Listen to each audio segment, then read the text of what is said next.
ጤና ይስጥልኝ ዳግም ስለተገናኘን ፈጣሪን እያመሰገንኩኝ እስኪ ወደ ዛሬው ርዕሰ ጉዳዬ እናምራ። ዛሬ ላነሳ የፈለኩት ርዕሰ ጉዳይ ብዙዎቻችን ካለን እምነት ባህል ልምድ አንፃር የተቸገረን መርዳት የራበውን ማጉረስ የታረዘን ማልበስ የተቸገረን መርዳት መጠጊያ ያጣን ማስጠጋት መንገደኛን አሳድሮ አብልቶ አጠጥቶ ስንቅ አስይዞ የመሸኘት መልካም መልካም ባህሎች አሉን። እነዚህ እሰየው የሚያስብሉና ችግር አንድ ሰው ላይ የሚደርሰው ወዶ ፈቅዶ ወይም ፈልጎት ሳይሆን ተገዶና አጋጣሚዎችና ሁኔታዎች አስገድደውት በጤና ጉዳይ በእርጅና ከአቅም በላይ በሆኑ ጉዳዮች የሰው ልጅ ሊቸገር ይችላልና ይህ የሰው ልጅ እንደኛው ስጋ ለባሽ የሰው ልጅ እንደኛው መሰረታዊ ፍላጎቶች አሉት። መልበስ ይፈልጋል መብላት ይፈልጋል መጠለያ ይፈልጋል አንዳንድ ነገሮችን ለመንቀሳቀስና አንዳንድ ነገሮችንም ለማድረግ እንዲሁ ልክ እንደኛው ፍላጎት ያለው በመሆኑ እሱን የቸገረውን ነገር እኛ ያለን የተረፈን የቻልንና አቅሙን ጤናውን ገቢውን አቅሙን የፈጠረልን እና ያገኘን ሰዎች ደግሞ ይህንን መሰል ሰዎች መርዳቱ ለህሊናም በየእምነታችንም መልካም ተግባር እንደሆነ ይታወቃል። ይህ እሰየው ሊባል የሚገባና ሊበረታታ የሚገባ ጉዳይ እንደሆነ ይታወቃል።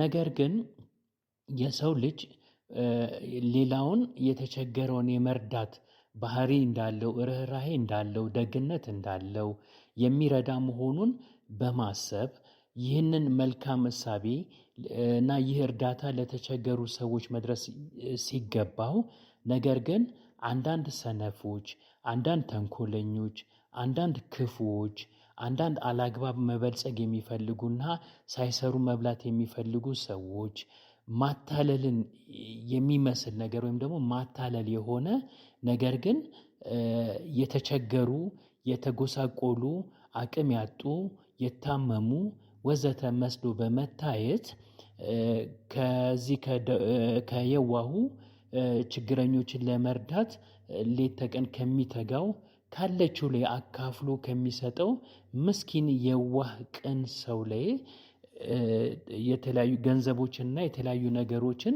በመቀበል ሲቀበሉም ሸወድኩት አታለልኩት የሚል ስሜት እንጂ በውስጣቸው ይህ ሰው ቸግሮኝ ስለረዳኝ እግዚአብሔር ይስጠው ብሎ እንኳን የማይመርቁ ልበ ደንዳኖች የበዙበት ዘመን ላይ ደርሰናል። በዚህ ዘመን ብዙዎቻችን ታዝበን ከሆነ ለልመና የወጡ ሰዎች ልመና አንዴ ጀምረዋልና ችግራቸውን መናገር ወይም እርዱኝ ማለት ስለጀመሩ እኔ እርሷ ብናልፍ እኛኛው ሰው ደግሞ የተወሰነች ነገር ጥለውለት ያልፋሉ። አሁንም 3 4 5 10 ሰዎች ቢያልፉት 10ኛው 11ኛው ወይ 20ኛው ሰው ደግሞ የሆነ ነገር ጥሎለት ያልፋል። ስለዚህ ያ ሰው እዛ ጋር ቁጭ ብሎ እየለመነ ሲውል ቢያንስ የእለት ጉሮሮን የሚደፍንለት ብቻ ሳይሆን ከዛም በላይ ገቢ እንደሚያገኙ በተለያዩ አጋጣሚዎች በተለያዩ ሚዲያዎች በተለያዩ ነገሮች ላይ የሰማችሁ ይመስለኛል። በየአካባቢያችሁም የምታውቁት ነገር ያለ ይመስለኛል። ጠዋት ለራበኝ ቸገረኝ ብሎ የለመነን ሰው ከሰዓት በኋላ ሰክሮ ሲሰድበን ልናገኘውም እንችላለን። እንደውም አንዳንዶች ለዚህ ለልመና ስራ ተሰማርተው የምናገኛቸው ሰዎች እንደኛ ሙሉ እጅና እግር አቅምም ያላቸው ሰርተው መኖር የሚችሉ በጉልበት መሸከም መፍለጥ ግንብ መገንባት ሌላም ስራ መስራት የሚችሉ እድሜያቸው ገፋ ያለ ቢሆንም ቢያንስ በጥበቃ ስራ እና በመሳሰሉ ስራዎች ላይም ተሰማርተው ራሳቸውን ማስተዳደር የሚያስችል አቅምና ጤና ያላቸው ሁሉ ቡትቶ ለብሰው ቆሽሸው በየቤተ እምነቱ በር ላይ ተደርድረው ሲለምኑ እንመለከታለን። ይህንን ታዝባችሁ ሊሆን ይችላል። ሌሎችም ደግሞ አሉ። ከየቤቶቻቸው በተለያየ ምክንያት ወጥተው አፈንግጠው ለተለያየ ሱስ ተጋልጠው ጠጪዎች አጫሾች ቃሚዎች የሆኑ ወጣት ሴቶች ታማኝ ሆነው ተቀጥረው በግለሰብ ቤትም ይሁን በጉልበት ስራም ይሁን ልክ ሌሎቹ እንደሚተዳደሩት ቅንና መልካም ለመለወጥ የሚያስቡ እህቶቻችን ለመለወጥ የሚያደርጉትን ጥረት በማድረግ በመልካም መንገድ እየተመላለሱ ራሳቸውን መለወጥ ይችሉ የነበሩ ሴቶች ጫት እየቃሙ ሲጋራ እያለኮሱ ወይም ስካራቸው ሳይለቃቸው በየመንገዱ ላይ ነፍሱ 10 ብር ስጠኝ፣ ነፍሷ 10 ብር ስጭኝ እያሉ በተለይ ጥንድ የሚሆኑ ወንድና ሴት ሆነው የሚሄዱ ሰዎችን ሄደው ወንዱን ይሄን ያህል ብር ስጠኝ እያሉ ድርቅ ብሎ ሲለምኑ እሱም በሴት ጓደኛዋ ፊት የለውም ንፉግ ነው ላለመባል የምን እፍረቱን እንደሚሰጣቸው አውቀው የአይነት ልመናን ሲለምኑ የምታዩቸው ሴቶችም እንዲሁ በትላልቅ ከተሞች እና አንዳንድ ቦታዎች ላይ የምትመለከቱ ይመስለኛል። ብዙዎቻችንም ለእነዚህ ሰዎች እየሰጠን እንሄዳለን። ነገር ግን ልናስተውል የሚገባው ነገር ለምሳሌ ይህንን አዛውንት እንመልከትና እንመለስ። እንደምትመለከቱት እግር እንደሌለው ሰው ሆኖ እየለመነ ነበር። ልጁ ውሃ ሲደፋበት ደንግጦ ለልመና የደበቀውን እግሩን ከተቀመጠበት ቦታ ጎልጉሎ በማውጣት እንደምትመለከቱት ያለምንም ችግር እየሮጠ ግራና ቀኝ እየተሯሯጠ ውሃ የደፋበትን እየፈለገ ነው። የተቀመጠበትን ባለ 2 ዊልቸርንም ጥሎታል። እንግዲህ ይኸው እንደምትመለከቱት ወዲያ ሲሯሯጣል ምንም እንከን የሌለበት ሰው ነው እና ይህ ነው እግር እንደሌለው ሰው ሆኖ እየለመነ የነበረው።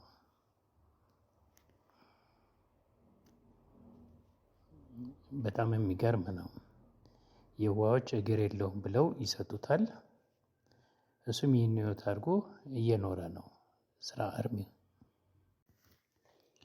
እንደምትመለከቱት እግር እንደሌለው ሰው ሆኖ እየለመነ ነበር። ልጁ እንዲህ እንደምትመለከቱት ይህ ሰው በእድሜው ገፋ ያለ ነው። አንቱ ለማለት እኔ ህሊና አልፈቀደልኝም። ሊባል የሚገባው አይደለም። ሽበቱ የእንጨት ሽበት ስለሆነብኝ ማለት ነው።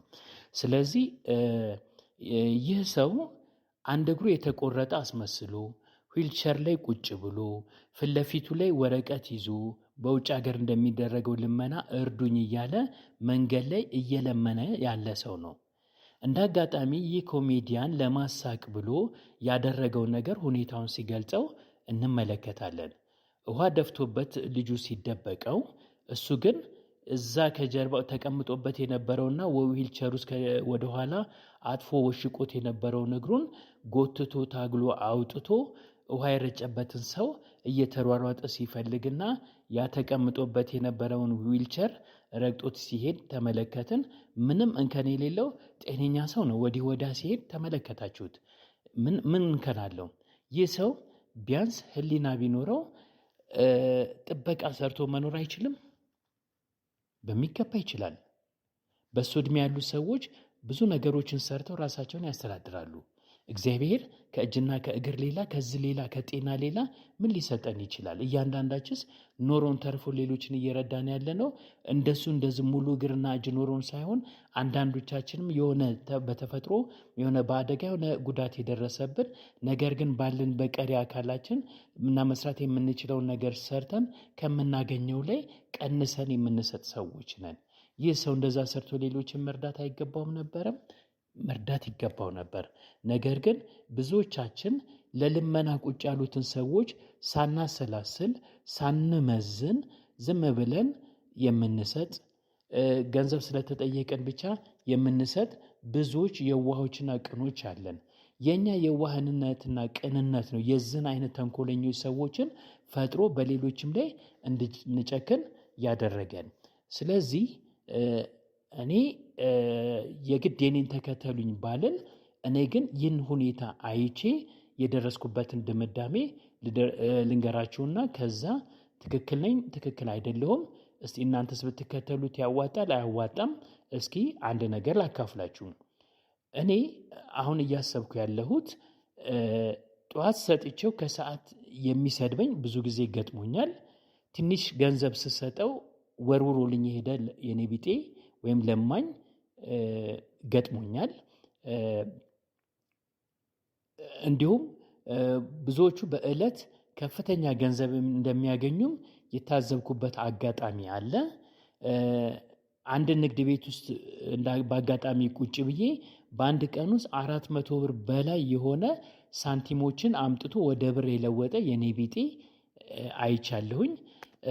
እኔ ሳንቲም ስሰጠው የነበረ ለማኝ ወይም ደግሞ የኔ ቢጤ እኔ አይደለም እኔ ሰርቶ አዳሪ ስለሆንኩኝ የኔ ቢጤ አይደለም።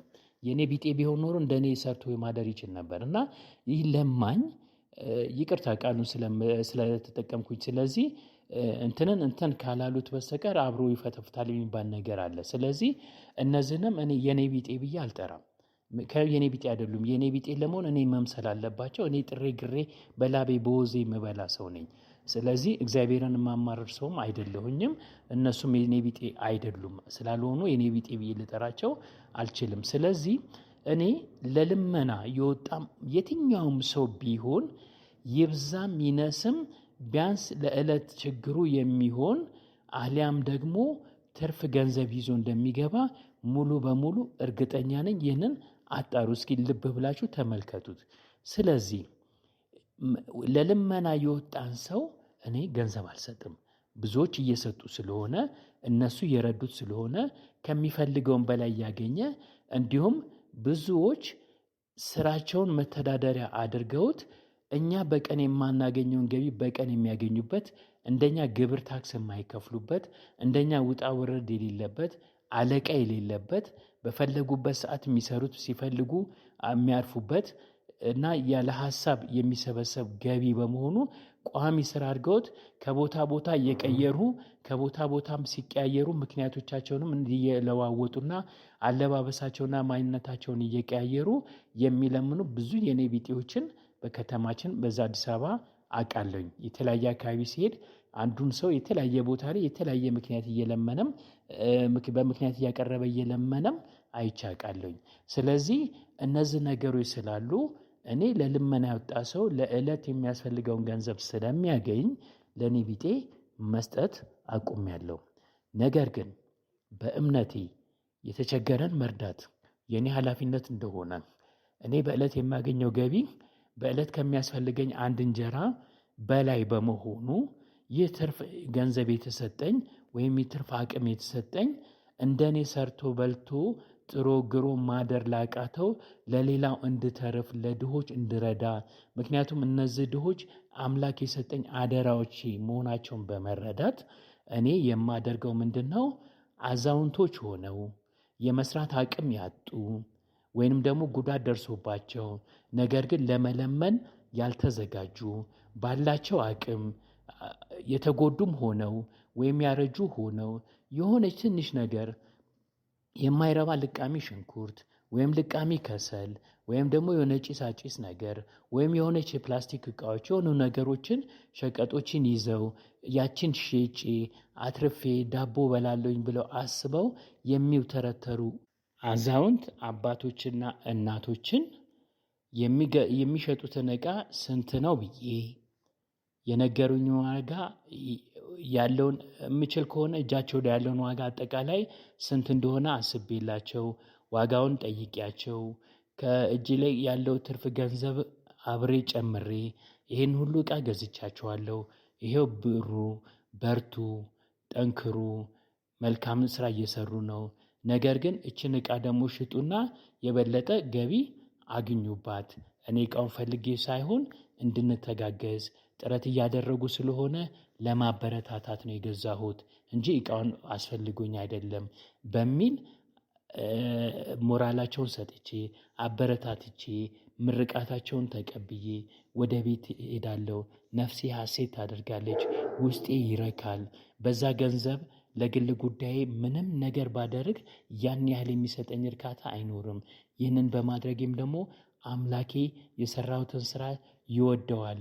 የነዛን ብዙዎቻችን የማናያቸውን አልለመኑንም እርዳታ አልጠየቁንም ብለን የምናልፋቸውን የማናስተውላቸውን ምስኪኖችን ግን በእድሜ መግፋት በእርጅና በህመም የተጎሳቆሉ ቢሆንም ግን አምላክ በሰጠኝና እጅግሬ ጥሬ ግሬ መኖር አለብኝ እንጂ አልለምንም ብለው ኩራታቸውን ጠብቀው ክብራቸውን ጠብቀው እየኖሩ ላሉ እናትና አባቶቻችን ያለችኝን በወር የማገኛትን ገቢ 10% ቢቻልም ከዛ ላይ ደምሬ ያችን ለ4 በማካፈል ሁልጊዜ ገንዘቧን ኪሴ ውስጥ ይዤ በመዞር ልክ በሚያጋጥሙኝ ሰዓት በዛ እያንዳንዷ ሳምንት አንዳንድ አባት ወይ እናት እረዳለሁኝ።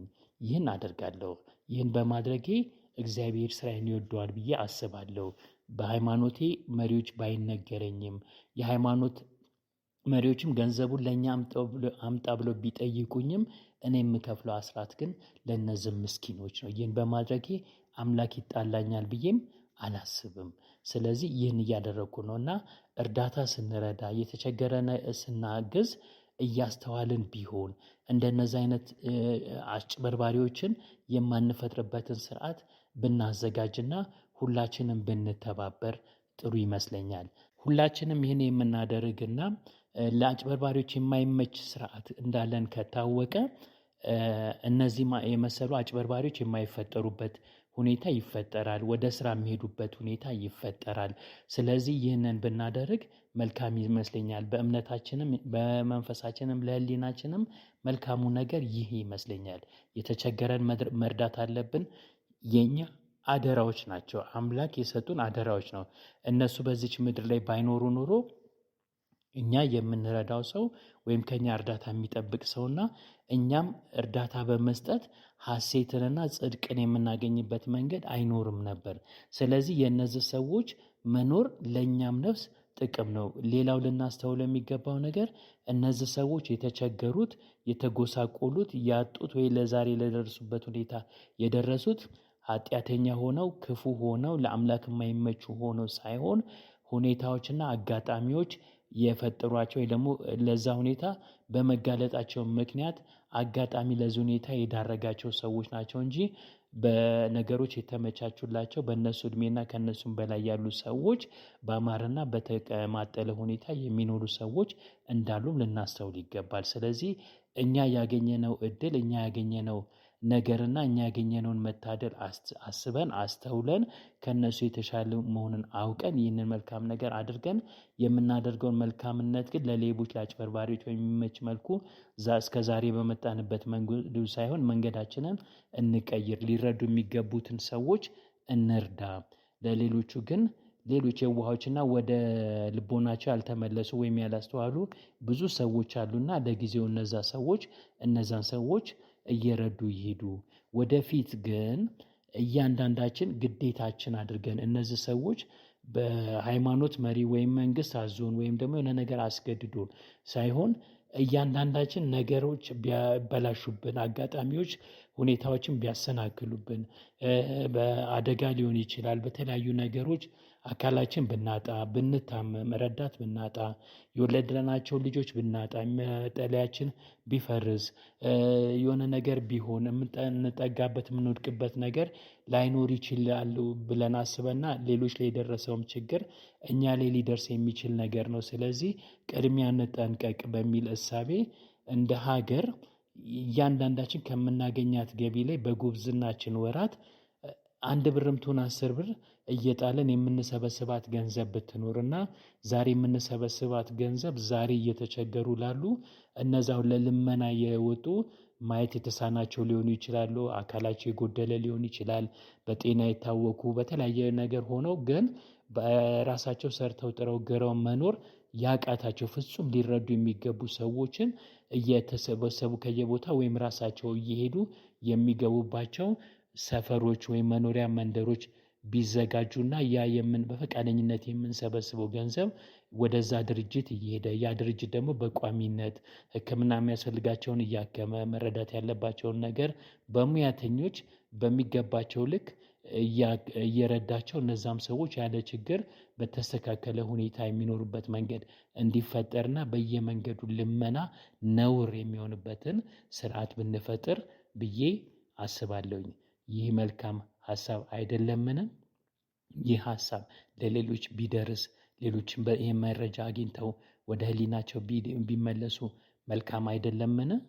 ስለዚህ ይህ መልካም ሀሳብ ለሌሎች ሊደርስ አይገባውምን? ይገባዋል ብለው ካሰቡ ላይክ ሼር እና ይህንን መሰል መልእክት እንዲደርሰው ሰብስክራይብ በማድረግ እባክዎን ይተባበሩን። ይህንን ስላደረጉ ከልብ አመሰግናለሁ።